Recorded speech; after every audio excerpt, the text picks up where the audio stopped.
Good evening, everyone. Welcome all of you for the virtual reading session on this caste in India, their mechanism, genesis, and development. I request Sushant to please continue. Thank you. Welcome to the second reading of Caste in India, their mechanism, genesis, and development.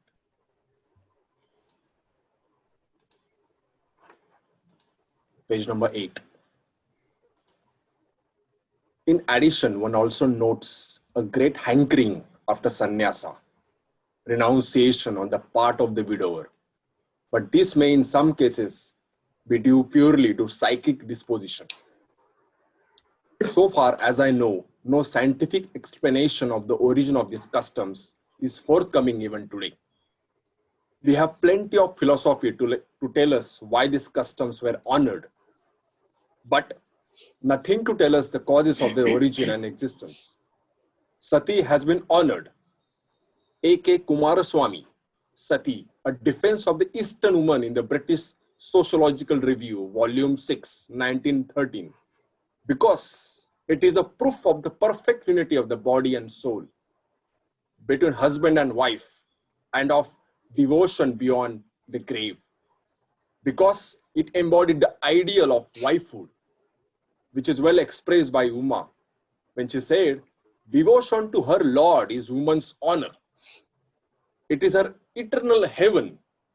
And O Maheshwara, she adds with the most touching human cry, "I desire not paradise itself if thou art not satisfied with me." Why compulsory widowhood is honored, I know not, nor have I yet met with anyone who sang in praise of it, though there are a great many who adhere to it. The eulogy in honor of girl marriage is reported by Dr. Ketkar to be as follows. A really faithful man or woman ought not to feel affection for a woman or a man other than the one with whom he or she is united. Such purity is compulsory not only after marriage, but even before marriage. For that is the only correct ideal of chastity. No maiden could be considered pure if she feels love for a man other than the one to whom she might be married.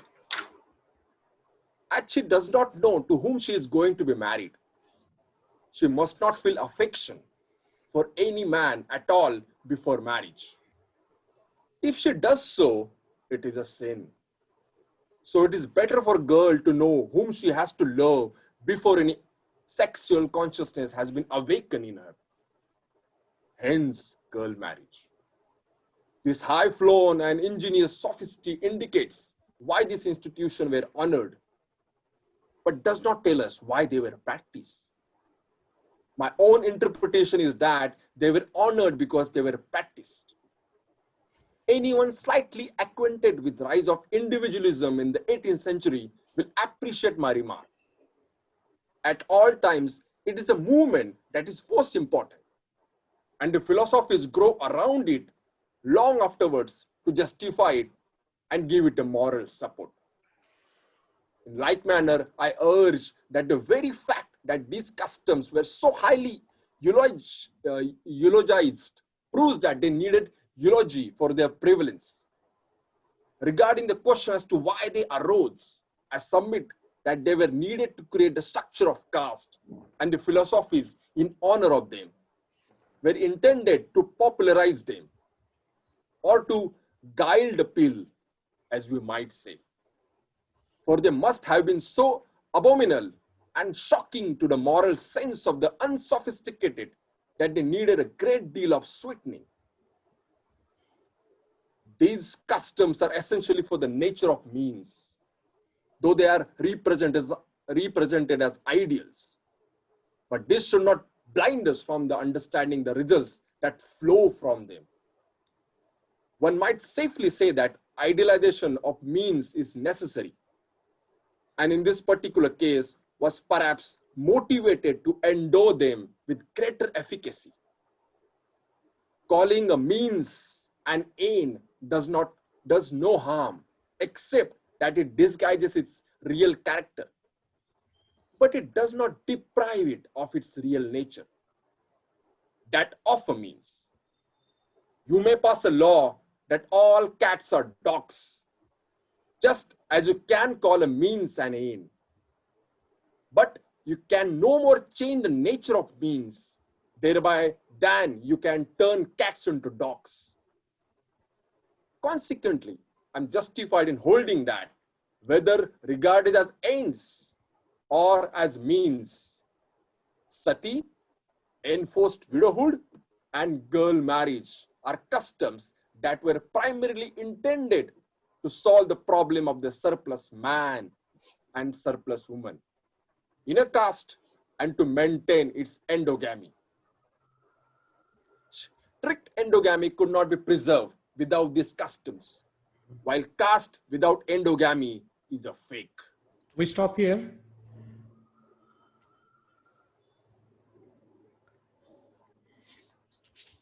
See, as we were looking at this paper in the previous group, we found that it's dense with a lot of ideas and a lot of concepts and a lot of theoretical sort of underpinnings to a lot of statements that Baba Sahib Ambedkar has made it here. And he's proving his case that these three customs that were found in India at that time, like sati or burning of widow on funeral fire of her deceased husband, enforced widowhood by which a widow is not allowed to remarry, girl marriage, and also the sannyas. These three were very important practices, customs to enforce the endogamy in the society. So I think this there are a lot of eulogies, a lot of people try to glorify the sati and girl marriage, as we have seen. A.K. Kumaraswamy, he was considered to be one of the big names in the Asiatic studies, so much so that he was sort of considered to be someone who was like played very important role in the foundation of the Indological studies, Hinduism, Buddhism, so on and so forth. He was a Brahmin from Sri Lanka, Tamil Brahmin from Sri Lanka, but he commented so much on Hinduism and Buddhism. So he is also glorifying the practice of sati. And then when it comes to Ketkar, whom we have seen to be one of the important scholars, who was one of the first Indians to study sociology in America, and he is also saying that the girl marriage is very, very like sacred sort of a thing, like the chastity of a woman, that she only belongs to one man and one man only. So this is very interesting sort of paragraph that we have seen. But the most important thing, I think, is the statement, I think, which is very important for us to gloss over and think about, is the movement that is important, and the philosophies grow around it long afterwards to justify it and give it a moral support. So, I think this is very important for us to understand when we talk about any movement or Ambedkarite movement or whatever movement we talk about.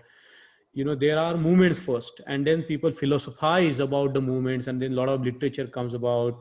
A lot of people write about it. A lot of people express their own viewpoints about it. And therefore, I think, we have to see that this philosophizing about even caste afterwards. First, there was a movement, and we are going to see how this movement to practice to enclose a class into a caste has begun, and then how people started philosophizing about it. So for this, we do not need Manusmriti to begin with, as we have seen, and Baba Sahib Ambedkar has proved that a single person cannot do it. So Manu is actually the philosopher who he philosophized the caste, the movement that already existed. And then we have seen that this lot of philosophizing about the caste has gone on and on through various shastras and various smritis. So this, I think, is very important point that Baba Sahib Ambedkar in the previous pages, he wanted to build up a case as to how the caste originated and what was the problem if the group has to be kept enclosed, because there will be a problem of a surplus man and surplus women. And then I think with this paragraph, he has proved his case conclusively that the widow remarriage and sati and girl child marriage and the sannyasa were all required. They were essential to make a class into an enclosed caste. we should gloss over some of the things that, also maybe we can think about the clarification from the previous readings. Yes, Amriti, you want to say something? Anybody? Yes, I think caste, as Baba Sahib says, is the superimposition of endogamy on exogamy, Yeah. and these three, or the uxorial customs that he talks about, they are basically the means through which the endogamy is perpetuated. Caste, it is formed or it is created through endogamy, by endogamy, and endogamy is perpetuated through these means, or these uxorial customs, and the end product is the caste system. Okay. And yes, to further propagate it, you need a lot of utilization of these practices. Yes. Baba Sahib is saying that Baba Sahib says,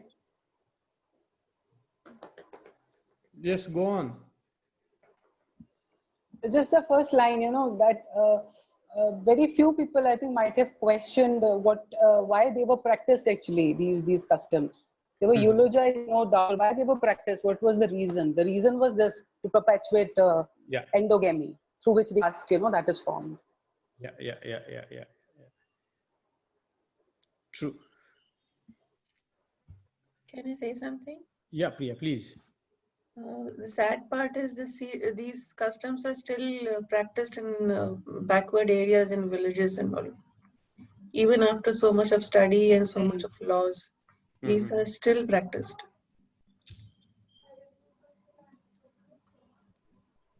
See, actually, as Priya, you just said that a lot of things still go on in the community. Yeah. So originally, these 4 ideas, the 4 practices were so prevalent, and now they have been replaced by a lot of other belief system. As we were saying that, now the caste system has evolved into a belief system that people believe that, it's natural to practice caste system because it's a part of the religion, and to practice caste is the practice of the religion. So likewise, this now the sati,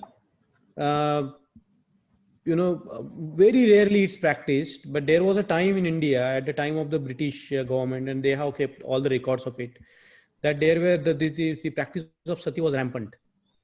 Yes. It was rampant. And also this enforced widowhood, it was in 60s, 70s also. We have seen how the women were, made to look very despised, so that was there. And girl marriage, even today, I am sure that it's practiced in different parts of it. It's still there. It's still there, yes. Child bride is still there. Yeah. So, sir, I want to reflect on this. The caste system, what mechanism we are seeing, the sati, then childhood marriage, these are not at present exist to that extent, but still the caste is there. Yeah. So if you see in the contemporary form, what I think the gender inequality and the enforced rituals on the are done by women, Indian women in particular, is what maintaining the caste system. This is the today's mechanism. And maybe we can brainstorm, if possible, on what could be the other mechanism which is maintaining the caste today, because these all things are illegal nowadays. Sati, widow, or child marriage, they are practiced maybe illegally. But in the legal way, still, if we say the caste system is there, then what are those mechanisms which are maintaining it? So in that sense, or in that line of thinking, I was thinking gender inequality practiced in all sectors, starting from education, service sector, and you take anything. That is the one mechanism which is troubling India today. Maintain this caste system. I think there are many mechanisms now, as we can put it up, like this glorification, like this Uma said to Maheshwar, devotion to her Lord is women's honor, it is her eternal heaven, isn't it? Pati Parmeshwar, This Yeah. concept of Pati being a Parameshwar is so prominent in our societies even today, Yeah. isn't it? And we have seen the glorification of arranged marriage, consent of parents glorified in the movies, where the adults are, forced to accept the choice of their parents and so on and so forth.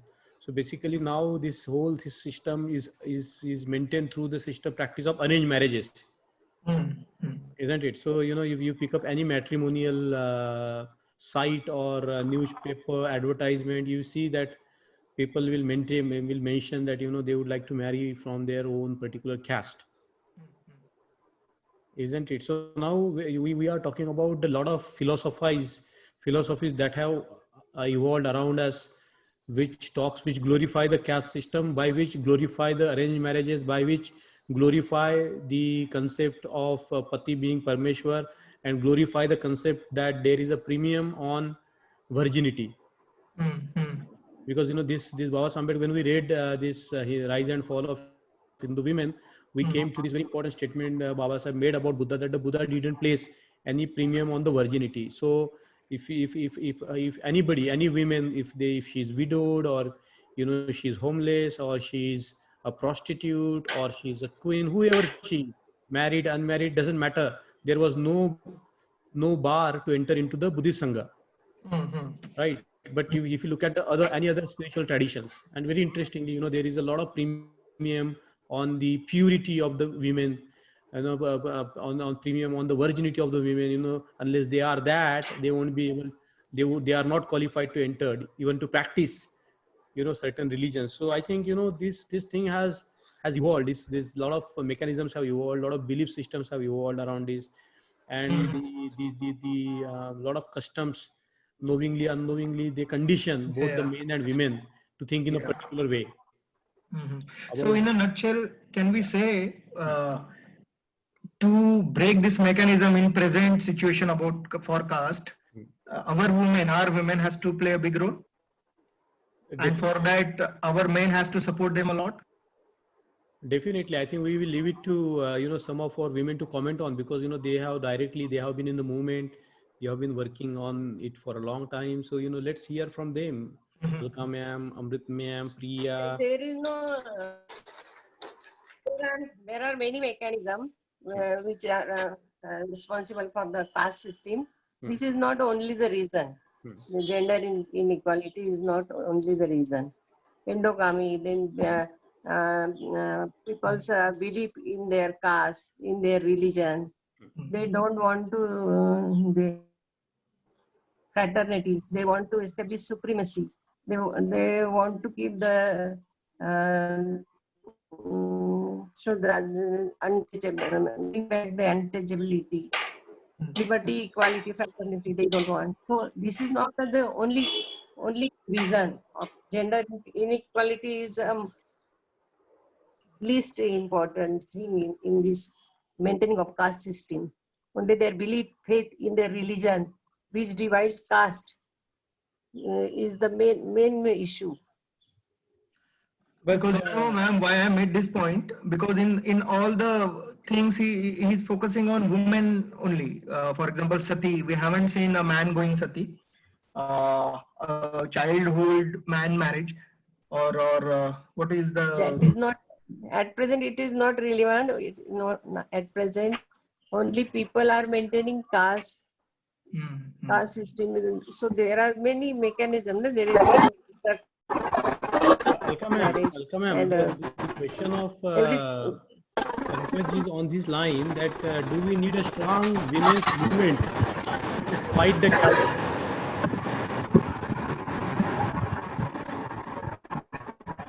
Hello? Unless we remove their belief.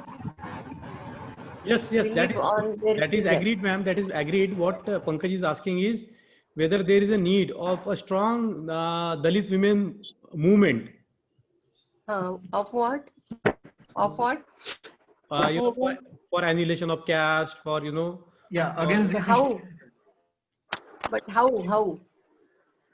Yeah. Actually, that is how is one thing which we can brainstorm. The question is the same, because he means Dr. Ambedkar is addressing the problem focused on women or making women as a scapegoat to maintain this mechanism. There is no mechanism in patriarchy, there is no mechanism followed through men in which this system is maintained. So in that angle, No, yeah. Can I comment? they, if you want fraternity, liberty, equality, and casteless society, you have to accept the religion in which there are no caste. Understood, no? There are embrace that religion. There are no castes. That is a simple remedy. To destroy, you have to destroy the belief, their belief in the caste.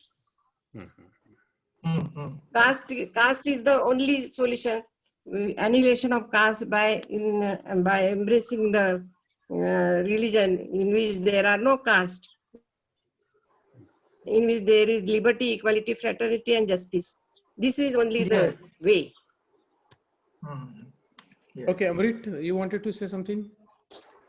This definitely, as Pankaj says, this this topic requires a lot of insight into the patriarchy, the general patriarchy, the Brahminical patriarchy, and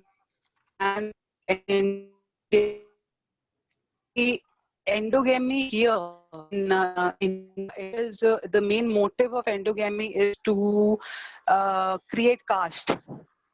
And how is that, the primary aim of endogamy in India, it is basically to ensure the immortality and the purity of the male. To ensure the purity. Purity, I mean that whatever woman, comes into their, she has to be virgin first. Virginity means there has been no mixing of blood before. So she will, virginity means that Your voice is breaking. Voice is breaking.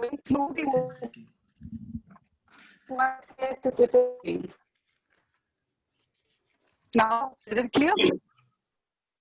A bit clear. See, the main, I just want to say that we should give at least one session to the topic, because the subjugation of women is directly related with endogamy and caste formation. This is a very big misconception that gender has nothing to do with the caste, and it's a very long topic. So I would rather request Mangesh to please, hold one session on this, where we can discuss patriarchy, how it is related with Brahminical patriarchy, how it is related with endogamy in India, how is exogamy, how it changed according to the endogamy that is today prevalent. All these things are interrelated. And the whole system of the caste, that is all because of the subjugation of women. To control her sexuality, that leads to caste. This is what endogamy is. A very big topic. We read, I think discussed just in 5 minutes. Priya, you want to say? We read Annihilation of Caste. Yes, actually, the old myths and notions is so deep rooted actually in the society, even now, that even if women come forward and create a particular mechanism to get rid of it, this deep rooted system won't let it happen. Right. No, like from our This deep rooted system, can I speak? Yeah, please. This deep rooted system is because of the patriarchal notions, and in Indian, the Brahminical patriarchal notions. Brahminical patriarchy is different than normal patriarchy or the general patriarchy, which is otherwise universal. Brahminical patriarchy, this is this is an institution in which caste and gender, they are interlinked. Right. And you cannot break caste until and unless you free women. This is the point I'm trying to raise even in the group also. Caste and gender, they're directly related. And we need to discuss this. But it cannot be discussed in 5 or 10 minutes. I think we should have a different session. It is just the reflection, ma'am. It is just the reflection. The question is basically, are we really facing a caste nowadays? I never faced any caste problem. Yes, definitely. Definitely, it is more. Now I faced in my childhood, in my schooling. I never faced in my college. Never faced. Pankaj, even I never faced it. I faced it when I joined my professional college. So that time but it is there. it is there. No, I wanted to ask. actually, to say that we might have not caste is not something that is visible. It's a notion of mind. We have to bear this fact in mind that we might not face the same way our brothers and sisters might be facing in the villages. But Yes. as a structure, as a notion, as an invisible system running through this blood and bones of this country, we cannot say that we didn't face, because it's all whenever we talk about reservation, whenever we talk about a lot of things, that generally we feel that we don't have a direct experience. It doesn't mean that so I think we can talk about I understand. There is another example. Okay. Can I add? yeah let me finish Can I add one point? let me finish. I think we are talking about the caste as a phenomena, as a system, as this something which is there, as Baba Ambedkar says, you go face any direction in this country, social, political, economic, any direction, you cannot but face this monster of caste. So we can go on saying about our personal experiences, because the people out here, most of us are from the towns or from the cities, and the social milieu in which we grew is different. But then we have to face it in some form or another, because there are we can pinpoint like 1,000 and 100 aspects of caste, manifestations of it. That is correct. Even I utilize this. You won't believe. I also utilize this caste system in my benefit, because as you correctly said, it is mindset. So there are many, say, these people, even eating habits leads to the caste system. So there are many things how people use is there for benefits. Yeah. So what I think now, we read entire. One thing I want to say. I want to say, we read entire Annihilation of Caste System, the book written by Baba Sahib. Did we read anything about patriarchy leading to caste system? Not patriarchy. I'm not talking about patriarchy. I'm talking about Brahminical patriarchy. Did Baba Sahib mention gender equality as a cause? How do you, Baba Sahib? Yeah, he mentioned. Baba Sahib mentioned endogamy. How endogamy to gender? Baba Sahib said Pankaj rightly said, endogamy is related to all the wife customs. These are not the causes for caste system. You have to break the notional change. You have to bring the notional change. That is only the remedy. The patriarchy. No, in AOC also, Baba Sahib said. Ma'am, but to reach the notion, we have to break the means also, na? Caste के means क्या हैं? आप means को पकड़ो पहले तभी notion पे जाओगे. Annihilation caste. Yeah. Madam, Alka madam. Then you will understand. Alka madam, Amrit madam, I think we should have some very good separate session. Can I add one point just? Yes, Samisha, please go on. Yeah. First of all, I think in this paper, Baba Sahib is giving us the origin of caste, and this whole paper is based on that.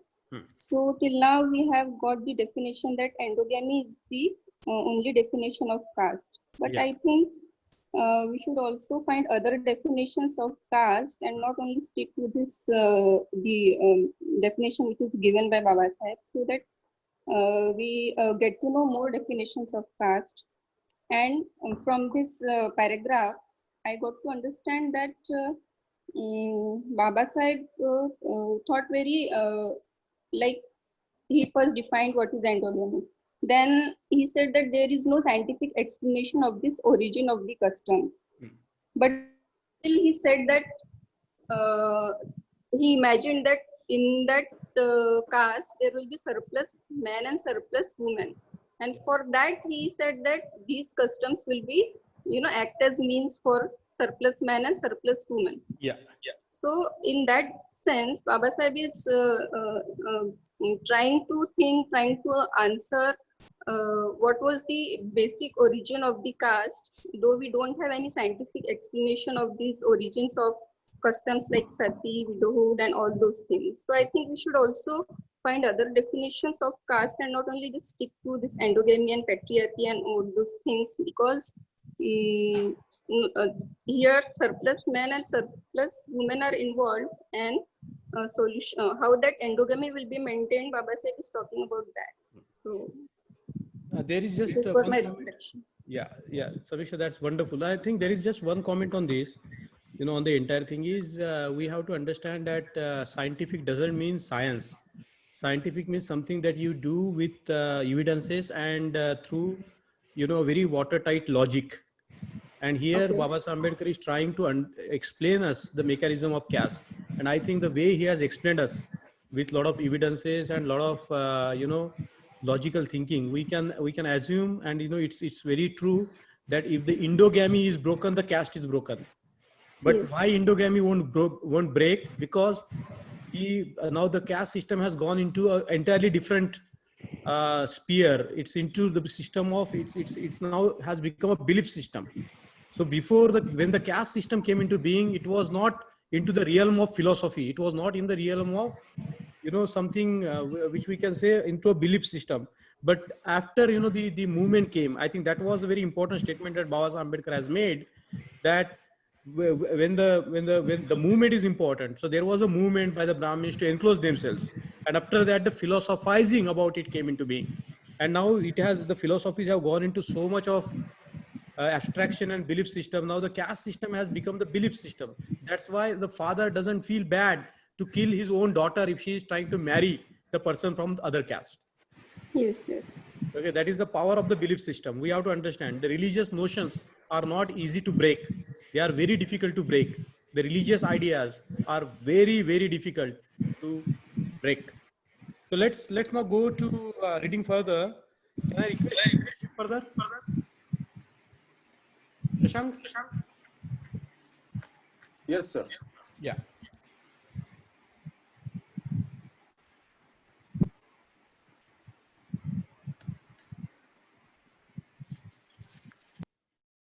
Are you able to see my screen now? Having explained. Yeah. Okay. Having explained the mechanism of the creation and preservation of caste in India, the further question as to its genesis naturally arises. The question or origin is always an annoying question, and in the study of caste, it is sadly neglected. Some have connived at it, while others have dodged it. Some are puzzled as to whether there could be such a thing as the origin of caste, and suggest that if we cannot control our fondness for the word origin, we should better use the plural form, viz. Origins of caste. As for myself, I do not feel puzzled by the origin of caste in India. For, as I have established before, endogamy is the only characteristic of caste. And when I say origin of caste, I mean the origin of the mechanism for endogamy. The atomistic conception of individuals in a society so greatly popularized, I was about to say vulgarized, in a political oration is the greatest humbug. To say that individuals make up a society is trivial. Society is always composed of classes. It may be an exaggeration to assert the theory of class conflict, but the existence of definite classes in a society is a fact. Their basis may differ. They may be economic or intellectual or social, but an individual in a society is always a member of a class. This is a universal fact. An early Hindu society could not have been an exception to this rule. And as a matter of fact, we know it was not. If we bear this generalization in mind, our study of the genesis of a caste would be very much facilitated. For we have only to determine what was the class that first made itself into a caste. For class and caste, so to say, are next door neighbors. And it is only a span that separates the two. A caste is an enclosed class. The study of the origin of caste must furnish us with an answer to the question, what is the class that raised this enclosure around itself? The question may seem too inquisitorial, but it is pertinent. And an answer to this will serve us to elucidate the mystery of the growth and development of the caste all over India. Unfortunately, a direct answer to this question is not within my power. I can answer it only indirectly. I said just about that the customs in question were current in the Hindu society. To be true to facts, it is necessary to qualify the statement as it connotes the universality of their prevalence. These customs in all their strictness are obtainable only in one caste, namely the Brahmins, who occupy the higher places in the social hierarchy of the Hindu society. And as their prevalence in non-Brahmin caste is derivative of their observance, is neither strict nor complete. This important fact can serve as a basis of an important observation. If the prevalence of these customs in the non-Brahmin caste is derivative, as can be shown very easily, then it needs no argument to prove what class is the father of the institution of the caste. Why the Brahmin class should enclose itself into a caste is a different question, which may be left as an employment for another occasion. But a strict observance of these customs and the social superiority arrogated by the priestly class in all ancient civilization are sufficient to prove that they were the originators of this unnatural institution, founded and maintained through these unnatural means. We stop here because we are going to begin the another part. So let's stop here and let's think about it now, because this as we saw that how the logical progression has reached to a point where Baba Saheb Ambedkar says that these customs are exclusively found in one caste in India. And as we were discussing in the previous sections, that the so-called social reformers, which we read in the books, mostly from the Brahmin community, how they were fighting for the abolition of sati, abolition of child marriage, like Ishwar Dutt and Ishwar Chand, and so on and so forth. I think this is very remarkable here. The genius of the working of the minds like Baba Saheb Ambedkar, we see in this paragraph very clearly that he is building up an argument where he is trying to say that there was a class of people with whom this practice of enclosed class began. And that is undoubtedly is Brahmins, because he's saying that all the three customs were prevalent among the Brahmins. So when people talk about the Brahminical patriarchy, that's one term, but there is a patriarchy among the Brahmins. And a lot of now Brahmin women are writing about it, like Uma Chakravarti and a host of others, about how the Brahmin women suffered from this patriarchy. But that's another topic. The point is very interesting here is how Baba Saheb Ambedkar is building up his case onto a level where he has proved that there was a practice of endogamy, and that practice of endogamy was tightly practiced by one class of people, that is Brahmins, because these three characteristics, the three means that were needed to maintain endogamy, was practiced among them primarily, and the non-Brahmins had derived from it, and they do not adhere to these practices very strictly. So that's number one comment. But the very important comment here is I think the very important comment can be, when we study this text, is the atomistic conception of individuals in a society so greatly popularized. So this atomistic conception of an individual, because the individual is considered, if we remove the individual from the society or a group, the individual becomes an abstraction. This is very important. So as a human being, we are always part of some social group or some economic group or some intellectual group. So an individual imagined without this groups is like making an individual an abstract entity, which is an impossibility. And I think the very important connecting point is that the human beings are not atomized individuals, and the underlying reality of human being is that they are connected, interconnected through various class structures, various group structures, and so on and so forth. So I think this is very interesting fact that Baba Saheb Ambedkar has delineated. Like when I think this is very important logical tool to think that the human beings are not atomized individuals, that we are not something abstract, but an human being is always having, that reflection of a society. And Baba Sahib's teacher was, saying in one of his writings that an individual is a society concentrated. So like, when we talk about the caste out there, the caste system out there, a lot of, we as the human being, we also have the concentrated form of the society. The very the form that exists out there is also present in us in a concentrated form, in a miniatured form, So I think the idea is that the classes are always there as the human societies are. There have always been classes, and there will always remain the classes. Maybe forever, still the human beings, we cannot think about human being, because human being by its nature is a social being. We cannot think an individual without a society around. So I think, what would we be without the society or social relations around? So I think, this is very interesting that, Baba Sahib Ambedkar has really dwelt away with the question of the caste and class by saying that a caste is an enclosed class. And I think we can have a much debate on this, whether, caste conflict is a class conflict or a caste conflict. What is it? So we can think through these terms, whether, the kind of, abolition of classes or abolition of caste, and what will be the casteless society and classless society, because we use the word caste and class in the same breath.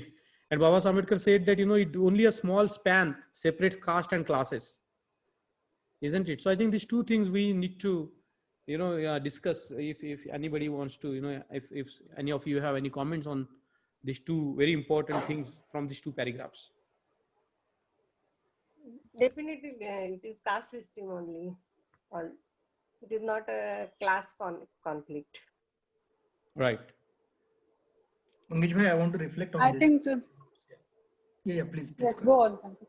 No, what I want to say is that we belong to not only one class, we belong to many classes. So suppose I'm a doctor, I belong to a class of a doctor. And suppose I am a doctor who is working in a government office, I become a part of a particular class. You see what I'm saying? If I am, so these classes are very natural. But the caste is not natural, it's unnatural. Yeah. This has to do with the occupation, I think. In class, my occupation are interchangeable. Like classes may be many, they can be divided on, some are intellectual classes, some are social classes, some are, you can divide the classes even on occupation.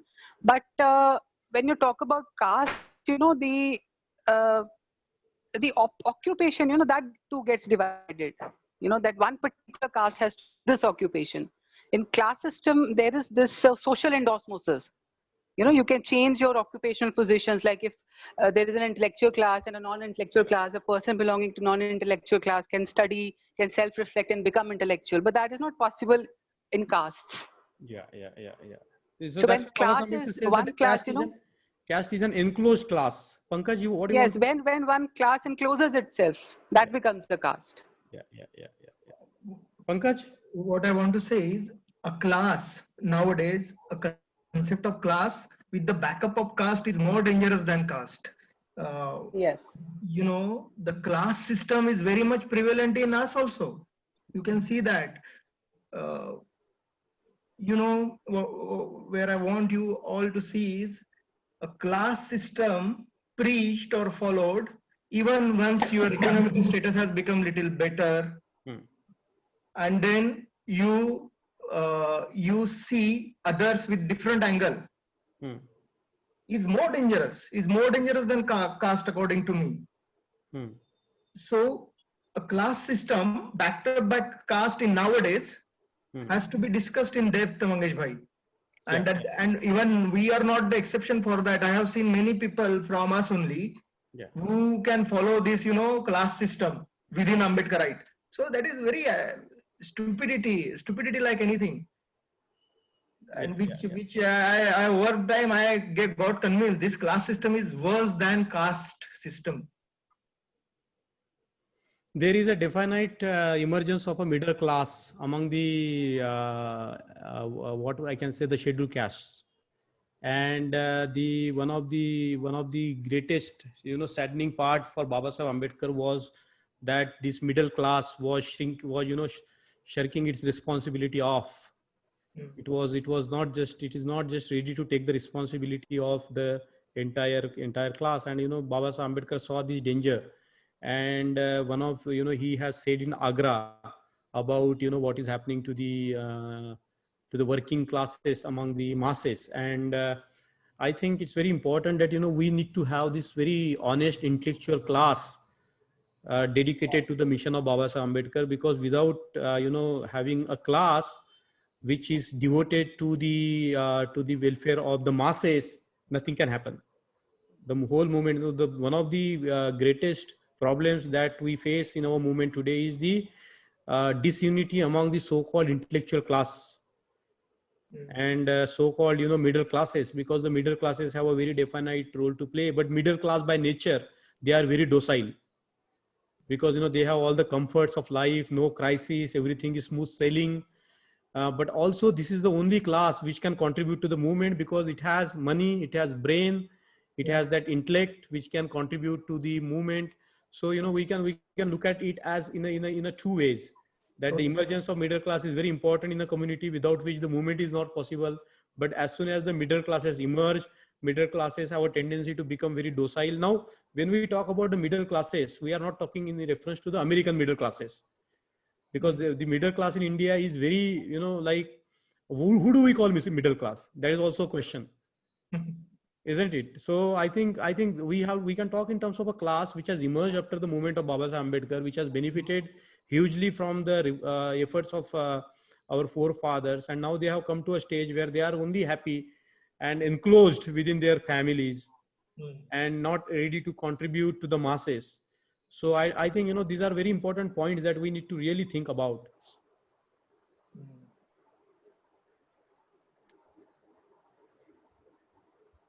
Like a lot of people, I will tell you a criticism of the groups like us is that a lot of people say that why do you talk in English? Isn't it? You should talk in Hindi or Marathi or any other languages which will be communicable to the common people. But we know by nature that if we want to discuss these ideas, I don't know when to translate this into Marathi, and see. So I think there will be a class of researchers and scholars. They have a duty towards studying Baba Saheb Ambedkar's books. But last 50 years, how many scholars we have seen who are devoted to the scholarship of Baba Saheb Ambedkar, and how many of them are writing in a language that is communicable to the masses? We hardly see any efforts in that direction, isn't it?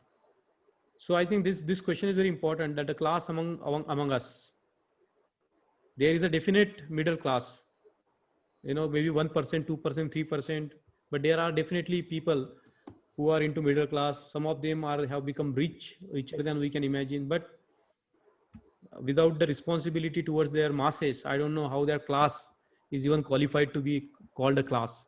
Anyway, if there is nothing there, should we move on further? Shashank? One thing I want to say. Welcome, ma'am. Yeah, okay. In caste system is divided into various classes by watertight compartments. And there is no mixing of the people from one compartment to other. So this is the reason why the caste system we are not able to annihilate. No, that is why, Alka madam, we need people like you. Though you are working in positions like professors in the medical colleges, you have made it a point to always go back to the communities, to always go back to the slums and meet people. I think we need people who can go and meet the community everywhere. Yes. Isn't it? And that is one of the lamentations of Baba Saheb Ambedkar, that what is happening to my people in the villages. At the end of his life, he was so sad about the plights of poor people in the villages. Now what is our contribution to reach out to our people in the villages, to the slums and to the ghettos which are sprawled all over the places. Yes, there is very pitiable condition in the people of villages. Atrocities and even in the slums. Yeah. So we should read further, and then we come back to these larger questions again and again. Shashank? Yes. I now come to the third part of my paper regarding the question of the growth and spread of the caste system all over India. The question I have to answer is, how did the institution of a caste spread among the rest of the non-Brahmin population of the country? The question of the spread of the caste all over India has suffered a worse fate than the question of Genesis. And the main cause, as it seems to me, is that the two questions of spread and of origin are not separated. This is because of the common belief among scholars that the caste system has either been imposed upon the docile population of India by a lawgiver as a divine dispensation, or that it has grown according to some law of social growth peculiar to the Indian people. I first propose to handle the lawgiver of India. Every country has its lawgiver who arises as an incarnation, avatar, in times of emergency to set right a sinning humanity and give it the laws of justice and morality. Manu, the lawgiver of India, if he did exist, was certainly an audacious person. If the story that he gave the law of caste be credited, then Manu must have been a daredevil fellow. And the humanity that accepted his dispensation must be a humanity quite different from the one we are acquainted with. It is unimaginable that a law of caste was given. It is hardly an exaggeration to say that Manu could not have outlived his law. What is that class that can submit to degraded to the status of brutes by the pen of a man and suffer him to raise another class to the pinnacle?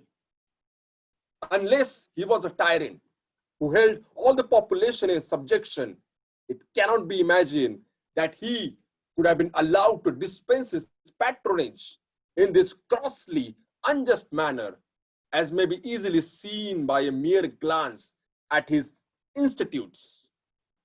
I may seem hard on Manu, but I'm sure my force is not strong enough to kill his ghost.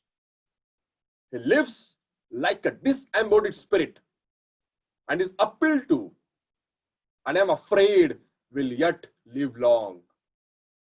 One thing I want to impress upon you is that Manu did not give the law of caste, and that he could not do so. Caste existed long before Manu. He was an upholder of it, and therefore philosophized about it. But certainly he did not and could not ordain the present order of Hindu society. His work ended the codification of existing caste rules and the preaching of caste dharma. The spread and the growth of the caste system is too gigantic a task to be achieved by the power or cunning of an individual or of a class. Similar in argument is the theory that the Brahmins created the caste. After what I have said regarding Manu, I need hardly to say anything more, except to point out that it is incorrect in thought and malicious in intent. The Brahmins may have been guilty of many things, and I dare say they were. But the imposing of the caste system on the non-Brahmin population was beyond their mettle. They may have helped the process by their glib philosophy, but they certainly could not have pushed their scheme beyond their own confines. To fashion society after one's own pattern, how glorious, how hard. One can take pleasure and eulogize its furtherance, but cannot further it very far. The vehemence of my attack may seem to be unnecessary, but I can assure you that it is not uncalled for.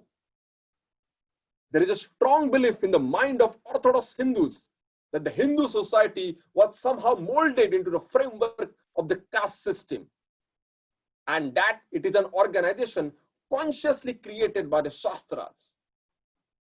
Not only that does this belief exist, but it is being justified on the ground that it cannot be, but be good. Because it is ordained by the Shastras, and the Shastras cannot be wrong. I have urged so much on the adverse side of this attitude, not because the religious sanctity is grounded on scientific basis, nor to help those reformers who are preaching against it. Preaching did not make the caste system, neither will it unmake it. My aim is to show the falsity of the attitude that has exalted religious sanctions to the position of scientific explanation. Thus, the great man theory does not help us very far in solving the spread of a caste in India. Western scholars, probably not much given to hero worship, have attempted other explanation. The nuclei round which have formed the various castes in India are, according to them, number 1, occupation; 2, survival of tribal organizations; 3, the rise of new belief; 4th, crossbreeding; and 5th, migration. The question may be asked whether these nuclei do not exist in other societies and whether they are peculiar to India. If they are not peculiar to India but are common to the world, why is it that they did not form caste on other parts of the planet? Is it because those parts are holier than the land of the Vedas? Or that the professors are mistaken? I'm afraid that the latter is the truth. In spite of the high theoretic value claimed by the several authors for their respective theories based on one or other about the nuclei, one regrets to say that on close examination, they are nothing more than the filling illustrations. What might Matthew Arnold means by the grand name without the grand thing in it? Such are the various theories of the caste advanced by Sir Denzil Ibiston, Mr. Nesfield, Mr. Sennett, and Sir H. Risley. To criticize them in a lump would be to say that they are a disguised form of the petio principii of formal logic. To illustrate, Mr. Nesfield says that the function and the function only was the foundation upon which the whole system of caste in India was built up. But he may be rightly reminded that it does not very much advance our thought by making the above statement, which practically amounts to saying that caste in India are functional or occupational, which is a very poor discovery. We have yet to know from Mr. Nesfield, why is it that an occupational group turn into an occupational caste? I would very cheerfully have undertaken the task of dwelling on the theories of other ethnologists, had it not been for the fact that Mr. Nesfield is a typical one. Without stopping to criticize his theories that explain the caste system as a natural phenomena occurring in obedience to the law of disintegration, as explained by Herbert Spencer in his formula of evolution, or as natural as a structural differentiation within an organism, to employ the phraseology of orthodox apologists, or as an early attempt to test the laws of eugenics as all belonging to the same class of fallacy, which regards the caste system as inevitable, or as being consciously imposed in anticipation of these laws on a helpless and humble population. I will now lay before you my own view on the subject. We shall be well advised to recall at the outset that the Hindu society, in common with other societies, was composed of classes. And the earliest known are the Brahmins or the priestly class, second, the Kshatriya or the military class, the Vaishya or the merchant class, and the fourth, the Shudra or the artisans and the menial class. Particular attention has to be paid to the fact that this was essentially a class system in which individuals, when qualified, could change their class. And therefore, classes did change their personnel.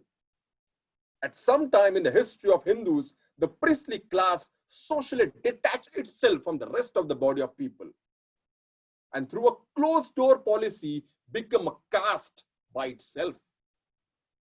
The other classes, being subject to the law of social division of labor, underwent differentiation, some into large, others into very minute groups. The Vaishya and Shudra classes were the original innocate plasm which formed the sources of the numerous caste of today. As the military occupation does not very easily lend itself to the very minute subdivision, the Kshatriya class could have differentiated into soldiers and administrators. This subdivision of a society is quite natural. But the unnatural thing about this subdivision is that they have lost the open door character of the class system and have become self-enclosed units called caste. The question is, were they compelled to close their doors and become endogamous? Or did they close them of their own accord? I submit that there is a double line of answer. Some closed the door, others found it closed against them. The one is a psychological interpretation, another is a mechanistic. But they are complementary and both are necessary to explain the phenomena of caste formation in its entirety. Shashank, we stop here. Yes. Now see, all the questions that we have been talking about, all the confusions that we have had in our minds are naturally getting cleared by Babasaheb Ambedkar. I think that is one of the great qualities and geniuses of Babasaheb Ambedkar, that he would anticipate the questions that might pop up in our heads and try to answer them in the subsequent of his writings. And as we started dealing with the parts of the caste in India, we were a lot, there was a lot of confusion and a lot of meandering here and there. But now as we move on further, and as Babasaheb Ambedkar clarifies, a lot of things become very clear, and I think very important for us to understand. First of all, I think the thrust of the argument Babasaheb Ambedkar made is that the Manu did not form the caste system. I think this is very remarkable, that he codified the laws, but a single man cannot have a power to govern the entire society. It's not possible unless he is or she is an absolute tyrant, wields power over every human being, and therefore one man responsible for it is an impossibility. And also Babasaheb Ambedkar is saying that the Brahmins as a class didn't have that power on the other classes to impose the caste system on others. I think this is very interesting discoveries that Babasaheb Ambedkar has made, and I think that's very interesting to keep in our mind what has happened in terms of the spread of castes. And one of the statements that has always always striken me so much is, preaching did not make the caste system, neither will it unmake it. Now, how do we understand this very interesting statement? It's very interesting statement that Babasaheb Ambedkar has made, that the preaching did not make the caste system. And the preaching cannot unmake it. So what can, so it is very important for us to understand what made the caste and how to decaste.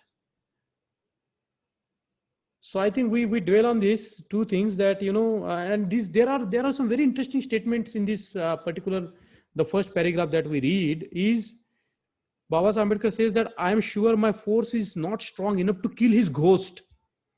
Now, ghost is a metaphor. How do you create something which you cannot see? Ghost. Isn't it? We cannot see caste in, there are many material manifestations, there are many cultural, social manifestations of the caste system, but you do not see it. It's like, and in the further line, Babasaheb Ambedkar says that disembodied spirit, it's the spirit without body. What force we can apply to kill this ghost, to this disembodied spirit? So when we talk about the annihilation of caste, we should be naturally bothered with this question about this ghost, the ghost of Manu, the disembodied spirit that cannot be seen. Isn't it? Beautiful metaphors Babasaheb Ambedkar has brought into play here in this first paragraph that we have just read. And I think, we have to keep with what we are fighting with. It's a disembodied spirit. It's an idea. It's a notion of mind. What are we fighting?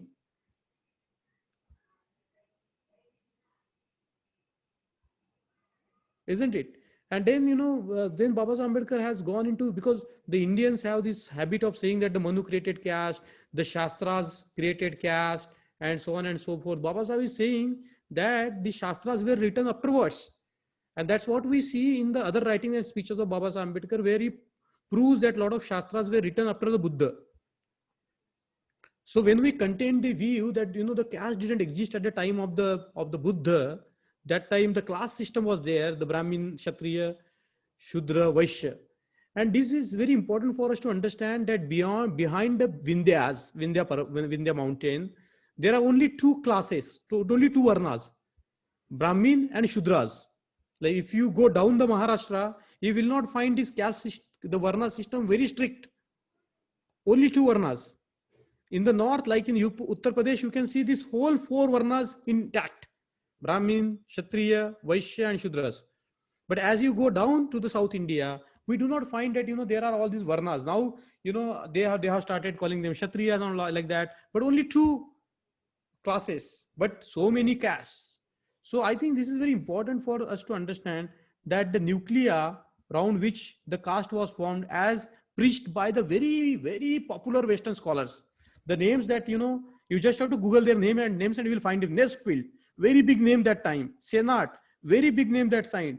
Risley, as I told you, he was the Census Commissioner of India, very renowned anthropologist, but they have all mistaken how the caste came into being. And Baba Saheb Ambedkar has used very interesting word here, petitio principii, which means begging the question.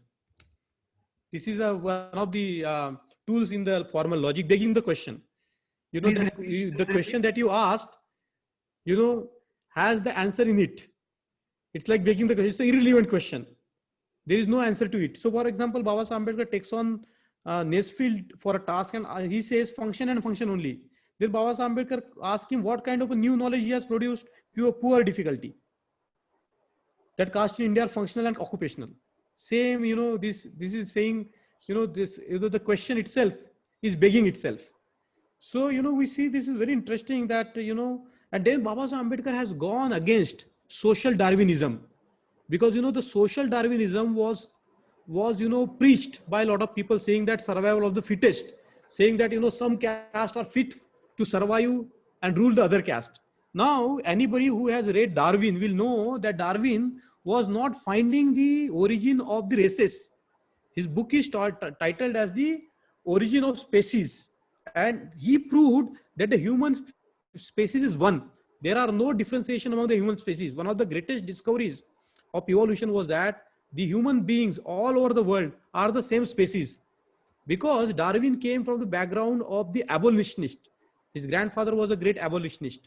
And his important discovery was that the human beings throughout the world belongs to the same race, same species. The human beings are the same species. But then the latter is the Herbert Spencer's idea, survival of the fittest, is not exactly what the social Darwinists have been teaching us. The social Darwinism has been used by Hitler, by a lot of people who believed that, their race is superior, stronger than others. That's why they are fit to rule others. So we have to be very wary of this concept of social Darwinism, that the differentiation of within an organism. No, Darwin never talked about the differentiation among the human species, never ever. Rather, he proved that the human species are one, and that was the beauty of the evolution. And he was anti-race.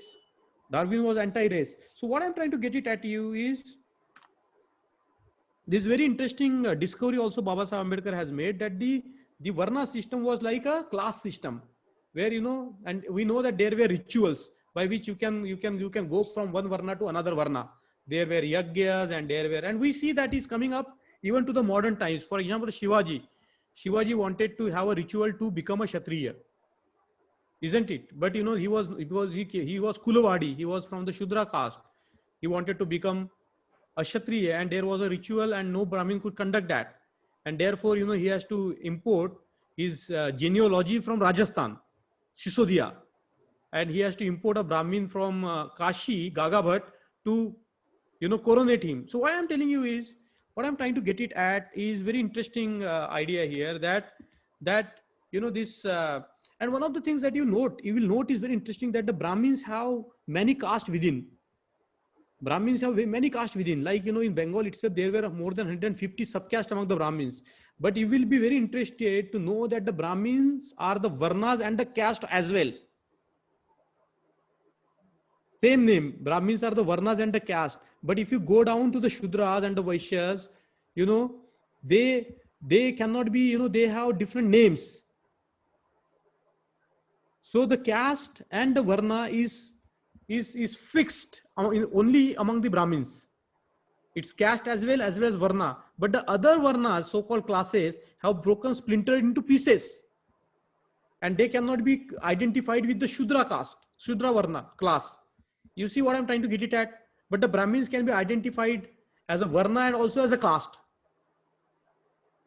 And that also proves the point of Babasaheb Ambedkar, that the Brahmins were the first class which enclosed itself. And then we are going to see how these different, the Shudras splintered into hundreds of groups, hundreds of subcastes. So does that mean that endogamy was already there in the Varna system? See, Varna system, there was an endogamy, but we also know only that in Brahmins.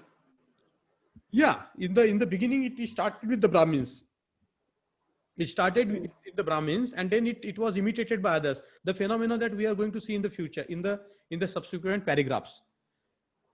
It began with them, and then it was imitation, the law of imitation that Babasaheb Ambedkar is going to talk about in the forthcoming paragraphs. So my question is, the caste, within the Brahman Varna, were they before they enclosed themselves? No. Before they enclosed, see, I give this example is when India came into, when India got the transfer of power, our population was only 23 crores. Now it is 130. Okay, in the ancient India, the population was not huge, and a lot of their communities were living very close to each other. So what I'm trying to get at here is these Brahmins also had endogamy, because it is also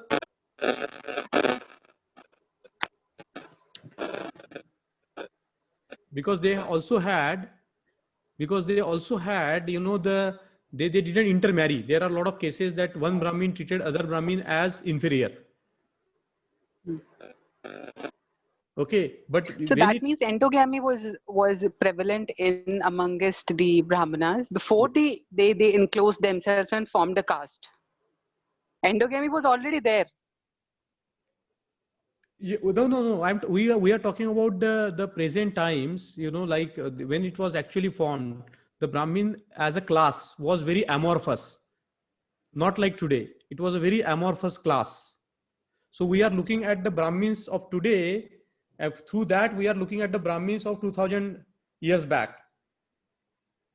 Okay, 2000 years. Clearly mentioned. See, Babasaheb also says that endogamy was prevalent in the Varna system in the Brahmanas before they enclosed themselves. That means endogamy was there, but that endogamy changed to Brahminical, endogamy or patriarchy when they enclosed. They chose to close themselves. Right.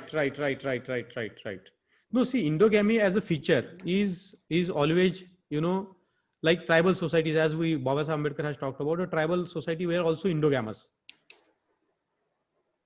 A lot of societies were endogamous, but what is happening is the strict endogamy practiced, enforced, by the Brahmins. I think when we're talking about this last paragraph, where the one class of the people can switch from one class to another class. There was a time in India, Babasaheb Ambedkar says that a Kshatriya can become a Brahmin. A Brahmin can become a Kshatriya. So that is clearly mentioned here, the origin of caste, yes. Isn't it? So we are talking about the class and the caste now. So among the Brahmin caste, there was a time where, they could marry outside. Isn't it? But there came a time when the Brahmin enclosed themselves. There came a time where Brahmins enclosed themselves. This is themselves. questionable. Yes, you can question that. It's not like that. You can question anything there. And you know, in other books you can find that a Brahmin. Initially, Hindu society, one thing. Initially, Hindu society was composed of classes: Brahmin, priestly class, and Kshatriya, Vaishya, and Shudras. And they can interchange and go to one class and to another. Then afterwards, these Brahmins. See, one of the scholars like Ayati Thas says that the Brahmins at the time of the Buddha. This is how the caste system. You know, one of the scholars, Ayati Thas from South India, who you know launched a big Buddhist movement in South India, he said that the Brahmins at the time of the Buddha, before the caste came into being, that class was very different than the class we see today. And I would say the 20th century Brahmin caste is a very different from the ancient Brahmins. So that he says that the Brahmins were like the Purohits of that period. And, you know, they used to do this all yaggas and agas. But they were like a fluid class. Now there are a lot of things that the people say, but that is what Ayati Thas says. From this paragraph, I gather that, you know, in the past, maybe before the caste came into being, when there were classes in India, like there were artisans or there were Purohits and there were... Do we have any example where a Shudra might have become Brahmin in the Varna system when there were no castes? I think, you know, that's what we can find out in the who were Shudras. There is a discussion on Sudas and Paijavan, and Baba Ambedkar has constructed a theory where he's proved that, you know, the Shudras were nothing but the Kshatriyas. And he says that, you know, there is no Shudra in India. That the thesis of that, the conclusion of that book is that what we call Shudras is not the Shudras. So who were the Shudras? Therefore, the question mark is who were the Shudras? So we can definitely find out a lot of these Shudras becoming, you know, like trying to become the Brahmins. For example, in Ramayana, there is a mythical story of, you know, Shambhuka meditating and trying to attain the highest. But he was killed now for that. Yeah, but I'm saying whether they were accepted as Brahmanas before the caste originated. We say now that the Varna system is, their occupations were interchangeable. Yeah. We have one example where a Shudra has... Yeah.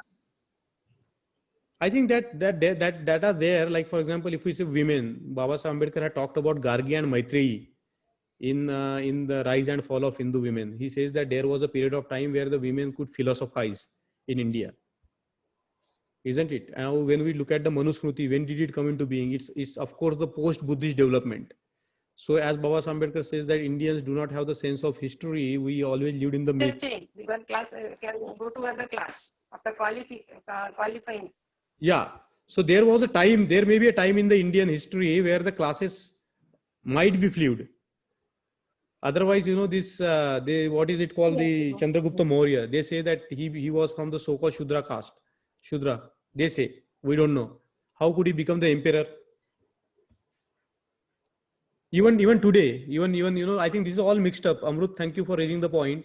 I would go on argue that, you know, Chhatrapati Shahu Maharaj, he was so-called Shudra.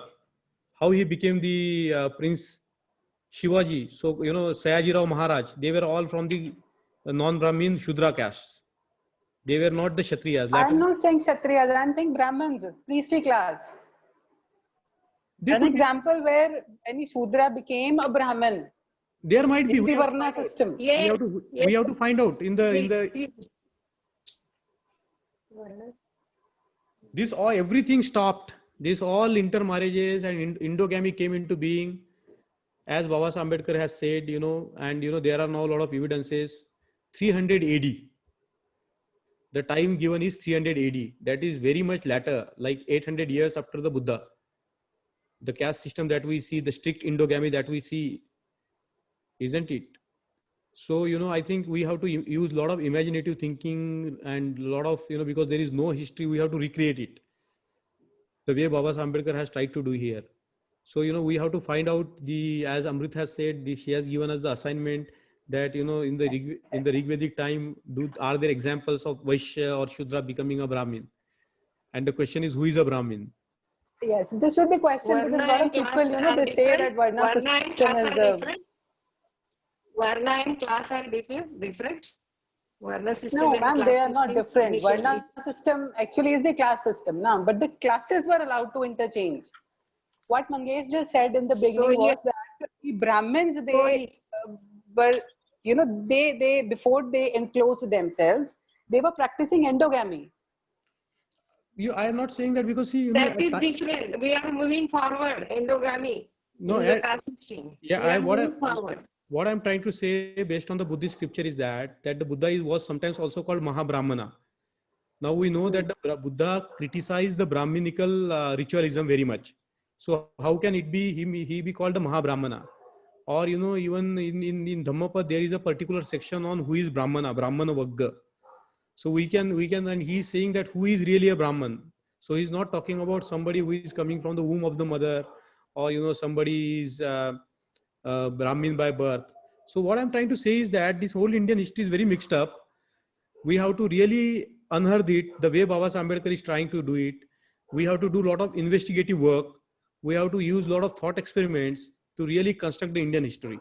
Otherwise, whatever history we read from the Brahminical sources to say that, you know, their supremacy has been there intact from 2000 years, I don't buy it.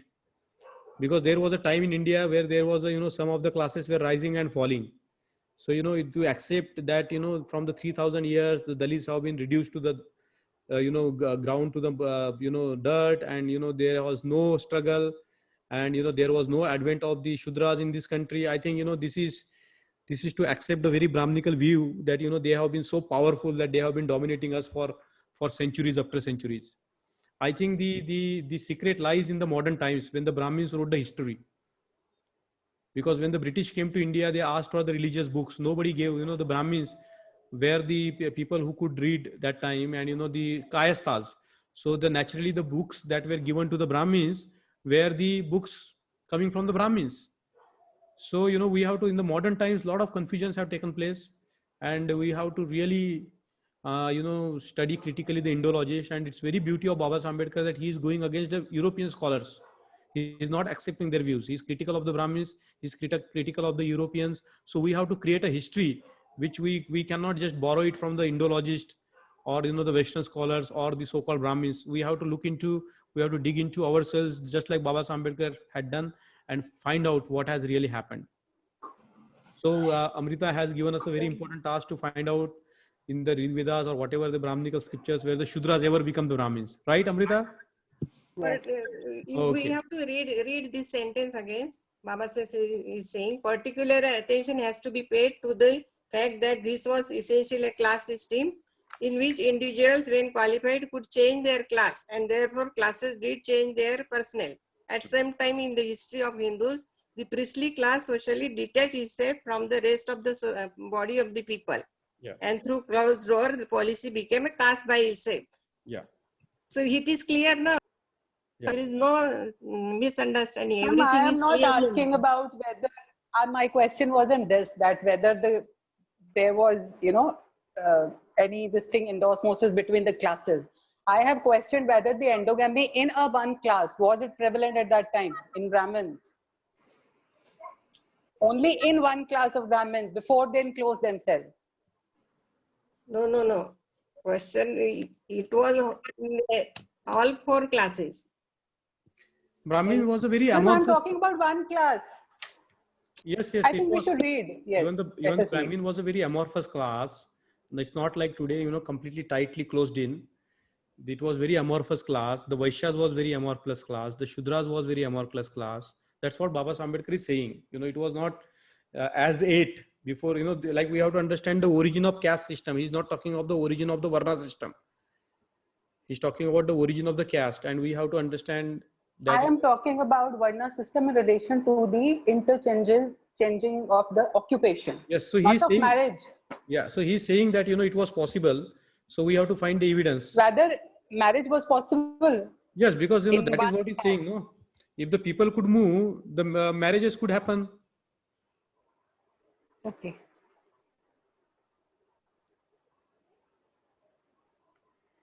Was possible in that class system, and our four classes were to interchange. Yeah, we have to ask the social historians to look into these books, isn't it? Now we are clarifying a lot of things for ourselves. These upcoming paragraphs, I would request you to pay a very special attention because they are so important to read. these upcoming paragraphs. And there are two aspects of the how the caste system spread is psychological interpretation, the other is mechanistic. I would say that this is one of the very high points of the thinking that Baba Saheb Ambedkar has done about the spread of caste. And please listen carefully. Shashank. Yes.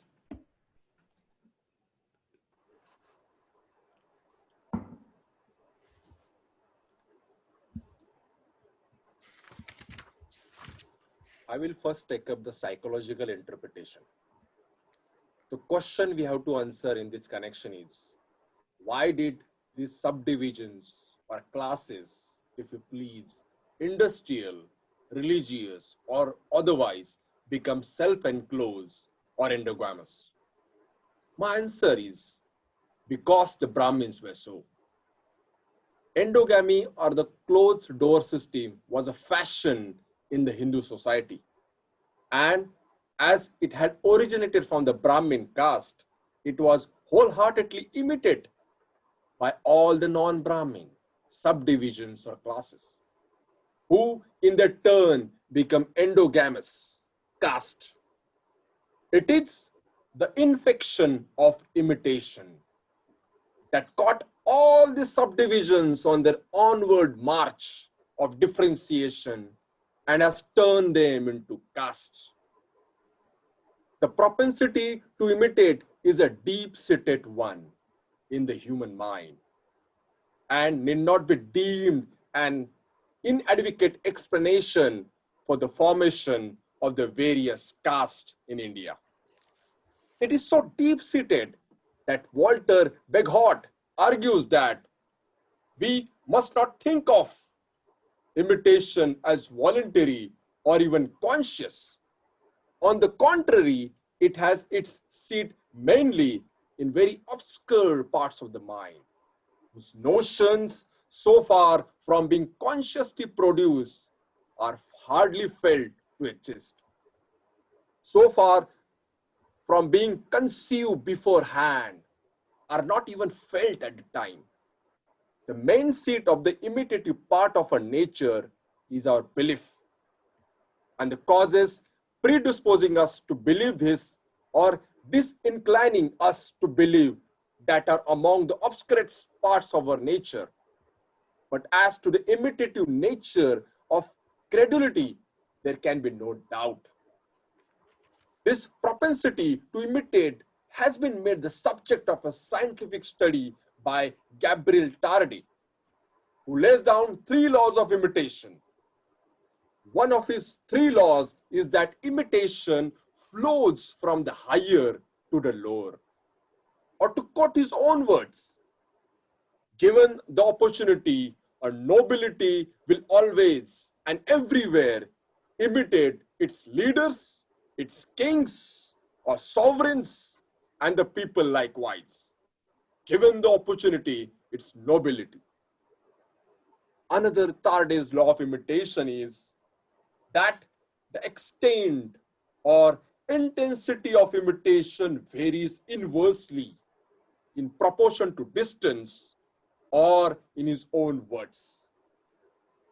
The thing that is most imitated is the most superior one of those that are nearest in fact. The influence of the model's example is efficacious inversely to its distance as well as directly to its superiority. Distance is understood here in its sociological meaning. However, distant in space, a stranger maybe is close by from this point of view. If we have numerous and daily relations with him, and if we have every facility to satisfy our desire to imitate him, this law of the imitation of the nearest, of the least distant, explains the gradual and consecutive character of the spread of an example that has been set by the higher social ranks. In order to prove my thesis, which really needs no proof, that some castes were formed by imitation, the best way, it seems to me, is to find out whether or not the vital conditions for the formation of caste by imitation exist in the Hindu society. The conditions for imitation according to the standard authority are: number one, that the source of imitation must enjoy prestige in the group. And second, there must be numerous and daily relations among members of a group. That this condition were present in India, there is little reason to doubt. The Brahmin is a semi-god and very nearly a demigod. He sets up a mode and molds the rest. His prestige is unquestionable and is the foundation head of bliss and good. Can such a being idolized by scriptures and venerated by the priest-ridden multitude fail to project his personality on the sublime humanity? Why, if the story be true, is believed to be the very end of creation? Such a creation is worthy of more than mere imitation, but at least of imitation. And if he lives in an endogamous enclosure, should not the rest follow his example? Frail humanity, be it embodied in a grave philosopher or a frivolous housemaid, it succumbs. It cannot be otherwise. Imitation is easy and invention is difficult. Yet another way of demonstrating the play of imitation in the formation of caste is to understand the attitude of non-Brahmin classes towards those customs which supported the structure of caste in its nascent days, until in the course of history, it became embedded in the Hindu mind and hangs there to this day without any support. For now, it needs no prop, but belief like a weed on the surface of a pond.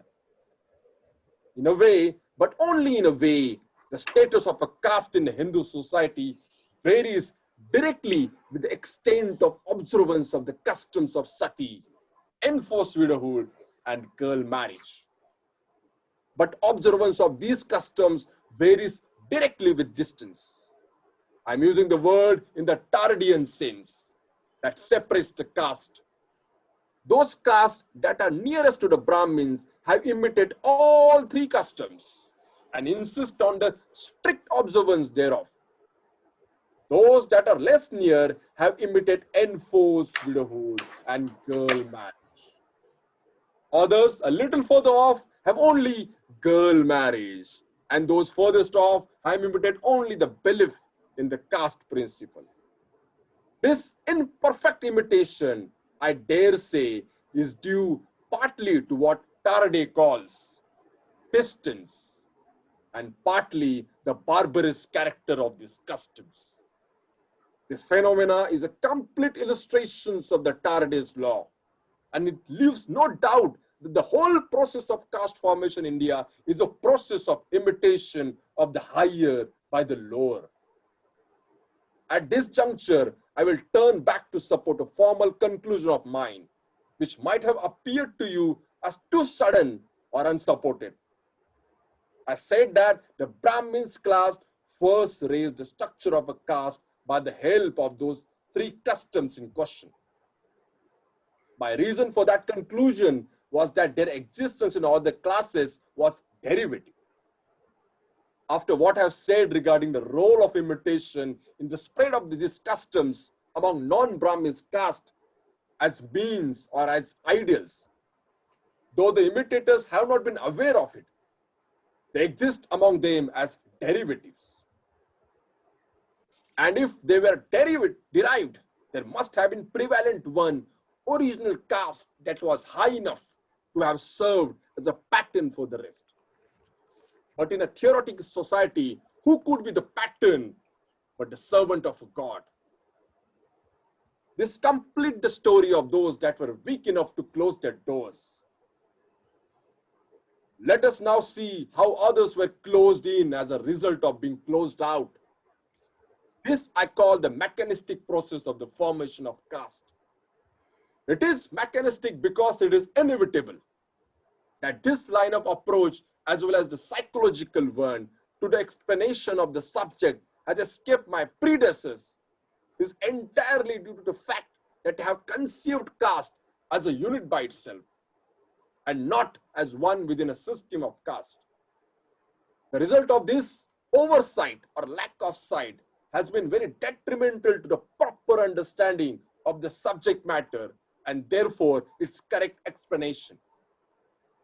I will proceed to offer my own explanation by making one remark, which I will urge you to bear constantly in mind. It is this, that caste in the singular number is an unreality. Caste exists only in the plural number. There is no such thing as a caste. There are always castes. To illustrate my meaning, while making themselves into caste, the Brahmins, by virtue of this, created non-Brahmins caste. Or to express it in my own way, while closing themselves in, they closed others out. I will clear my point by taking another illustration. Take India as a whole, with its various communities designated by the various creeds to which they owe allegiance to. To wit, the Hindus, Mohammedans, Jews, Christians, Parsis, now barring the Hindus, rest within themselves are non-caste communities. But with respect to each other, they are castes. Again, if the first four enclose themselves, the Parsis are directly closed out, but are indirectly closed in. Symbolically, if a group A wants to be endogamous, group E has to be so by sheer force of circumstances. We stop here. Shashank, we stop here. See, I think, just to put a few points across for the discussion is, this, how the caste came into being, and caste being plural. It can never be a singular thing. It is always plural. And Babasaheb Ambedkar offers two explanations, psychological and mechanical. Psychological is very important for us to understand because human beings are also the imitative beings. Like now the neuroscience has proved that, we have these mirror neurons by which we try to mirror the other human beings. And that's how we learn the languages so quickly. That's, we imitate each other. So, in a group, if we stay together, we start imitating each other, smile like each other, laugh like each other, like that. That's imitation is a very natural fact of human beings. So now this great man, Gabriel Tarde, has derived some social laws of imitations. And he has said that one of the laws of imitation, the first law of imitation is that the lower try to imitate the higher. Okay. And there is a social distance between the classes. And the more nearer you are to a particular class, the more likely you are to imitate it. And the more further you go, the less likely you are to imitate them. And, the more superior the thing is, the more people try to imitate it. And we have seen this imitation happening throughout our country. For example, some of the Shudra castes tried to imitate the Brahmins, how they salute, how they wear their dhotis, and so on and so forth. So this theory of imitation is not new. It is also called Sanskritization. In other words, it is also called Sanskritization. This particular paragraph, is also indicative of a very important sociological term called the Sanskritization, where the lower caste try to imitate the higher castes. And this term is now attributed to M.N. Srinivas, but we can see in these writings very clearly that Babasaheb Ambedkar has mentioned about the process of Sanskritization as to how the lower caste try to imitate the upper caste, so-called upper caste. So, this is very important to understand that how this imitation gives rise to the various castes, because they try to imitate the highest, and which can be the highest, the priestly class in any given society. Now, this is very interesting for all of us to understand that, our communities also imitate, but Babasaheb Ambedkar has very importantly said that imitation is easy, invention is difficult. So now for our communities, we cannot fall in the trap of the Sanskritization. We cannot try to, become higher in the same pecking order. This like, for example, we cannot try to seek the positional change in the Hindu social order. Like there were the movements among the scheduled caste, among the untouchable caste, to say that they belongs to the Kshatriya caste, Kshatriyization. They claim that we were Kshatriyas. And then there are movements among the Shudras in different parts of India where they claim the Kshatriya status. So that is also a process of Sanskritization. And we have to bear in mind that Baba Sahib Ambedkar has asked us not to fall in the trap of Sanskritization, where we see that is emerging in our middle classes also. Though they are rich, they try to imitate the higher caste Brahmins or higher caste, peers. We see that in the offices. If the higher caste are going to some Tirupati, our people also try to imitate going to Tirupati and so on and so forth. Baba Sahib Ambedkar has told us to come out of this process of Sanskritization. This is very interesting, and Baba Sahib Ambedkar has invented a very entirely different path for us, so that we will not try to seek the positional change within that social order, but we will challenge the social order by coming out of it. And that was the conversion to Buddhism. We effectively came out. Baba Sahib Ambedkar has given us a trajectory which will not set us on the path of the imitation of the upper caste, so-called upper caste. Okay, that's very interesting sort of a thing that Baba Sahib Ambedkar had done. And I was talking about this, a point came in the history of the caste that they didn't need the mechanism, but it became a belief system. So now, as in today's world, the caste system has become a belief system. It has become a religion in itself. And therefore, it's very important for us to understand this law of imitations. And we can see that, this law of imitations comes into our lives also. We also, as I said, that human beings are by nature imitative beings. If I am born in a particular group which speak a particular language, I learn it by imitation. I learned a lot of things by imitation. It's true for everybody. So, we have to understand this one class which has become the enclosed class, and then other classes found themselves closed out. And Baba Sahib Ambedkar has also gone into explaining this paper is full of lot of sociological insights. This paper itself establishes Baba Sahib Ambedkar as the sociologist, anthropologist par excellence, because many original ideas are there in this paper. One of the ideas is this, that the caste is never a singular number. It's always a plural. So we cannot talk about the annihilation of caste. We can only talk about annihilation of castes.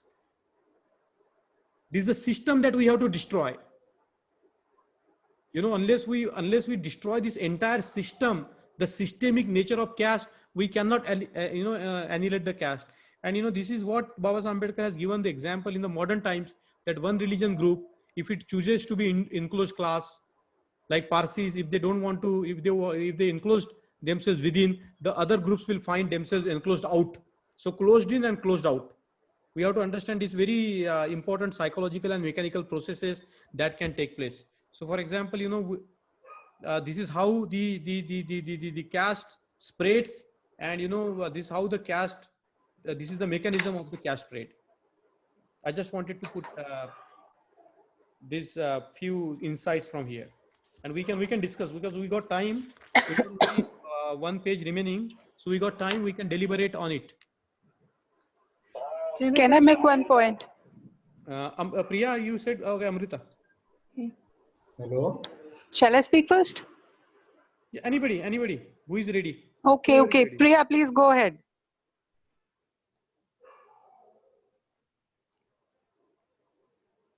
Okay, Amrita, I think you should comment upon. I think I want to the question that I asked now, that whether Brahmins before they closed themselves, they whether they were practicing endogamy or not. So Baba Sahib gave this answer. He says that this closed door system was in fashion in Hindu society, and as it had originated from the Brahmin caste. Yeah. That means before they closed themselves to form a caste, they were already practicing endogamy. Very good. This was the point I was asking. I wasn't asking about this thing between the different classes of the Varna. They were the first to enclose. That's true. Very true. And also in the next page, in the second last para and the fourth line from Nietzsche say, and if he lives in an endogamous enclosure, that means Brahmin, he's already living in the endogamous enclosure, और उसको imitate करेंगे सारे. Yeah.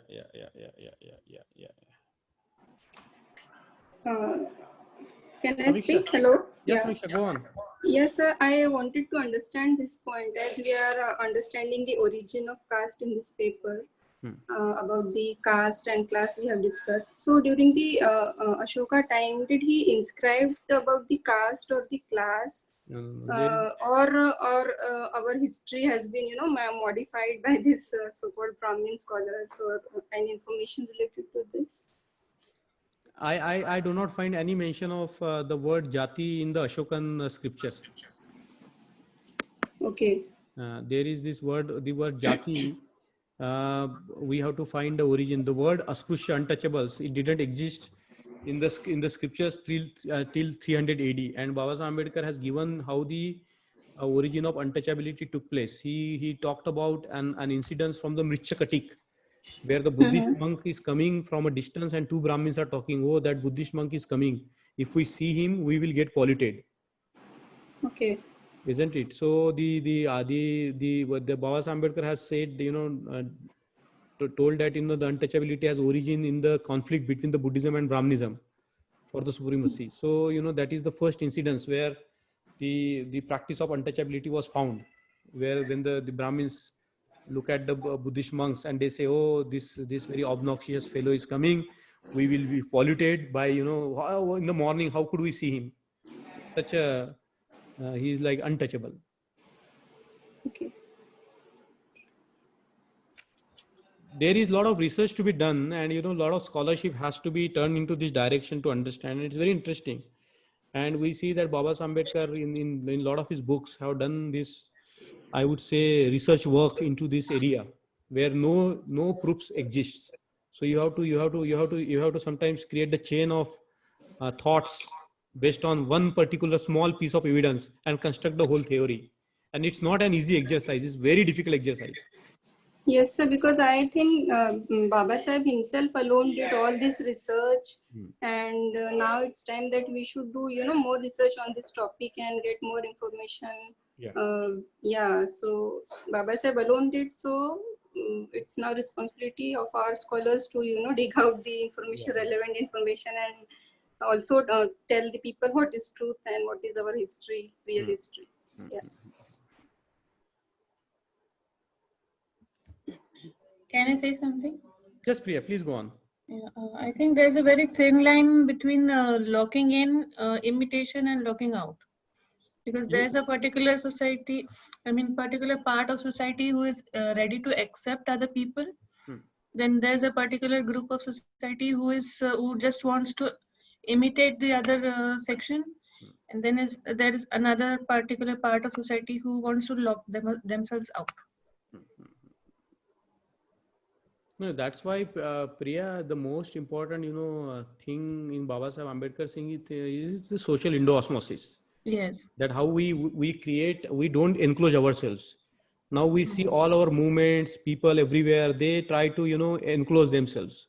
So one of the characteristics, one of the things that our community needs to do is to become the open societies, not the closed societies, open to the ideas, open to, social Indo-osmosis, social intercourse with other communities, keeping that free flow of information exchange, available. So I think, we have to do a lot. We have to first break this membrane that the caste encloses around us. Yes, right. Isn't it? And that membrane is so tight that, sometimes we find it very difficult to come out of that membrane, that enclosure around the caste, So, I think it's the annihilation of caste project is also the freedom of human being. Otherwise, we get trapped into a very small enclosed class, and we don't enjoy the beauty that we can enjoy as a human being. Correct. Isn't it? So that's why, it's very important to have the varied contacts. That's what Baba Saheb Ambedkar says, varied contacts, various channels of communications. Also, I think there's a need to understand why there is why there's a need to imitate someone. Like, it's natural, no? If there is somebody powerful, there's some powerful pop star, the youngster imitate them. The imitation is very natural to us. Invention is difficult. It's very difficult to become the person of your own standing. We always try to imitate this person, that person, these ideas, that ideas. And that's why, this Atta Deepa Bhava, be your own light. Don't become the imitative being, become an inventor. Is something very difficult, no? Because invention needs a lot of efforts, a lot of challenges to be, overcome, right? Right. But you can imitate very easily, no? Suppose there is some pop star, it's very, just buy a t-shirt like them, pose like them, grow hair like them. You see what I'm saying? Imitation is easy. Yes. Those who project themselves as very different and smart, people imitate them. Yeah. And And the weak, also that But even power today is attracting, no? yeah, the weak has a more tendency to imitate. If Yeah, you are yeah. strong, you don't imitate. They don't have self-confidence. They Correct. only imitate. Now, see, I would like to take a call on this because now we have already reached 8 o'clock and we have 1, 2, 3 paragraphs to go. Should we finish it in the next session, or do you want to finish it today? Next session. Because I think everyone should read these books first so that they can ask right questions. Unless you read on your own, then only, otherwise it is difficult to understand. Okay. You tell everything very nicely, but unless one reads previously, homework they do, then only they will understand completely. So what we I will have a do, question. what we will do next time is, we will finish this in half an hour, and in 1.5 hours, we will have an open free flow discussion. So it's a good idea by Alka ma'am that, please read it. It's only 20 pages, but very dense.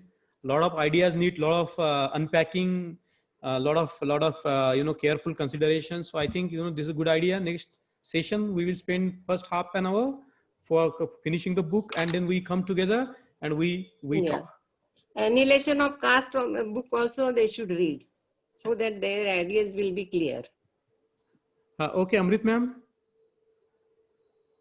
Yes, I have a question about Sanskritization. Can you wait for the next session, because there will be a lot of time to discuss on that? Yes, sure. Okay. Because this is very interesting question that you can raise in the next question. I think everybody should raise the questions in the next session because we will have a plentiful of time. Sonika, are you there? Sonika, sleeping? No, Sonika is in the hospital. Oh, She's okay. she's working with a patient. Sonika. Yes, sir.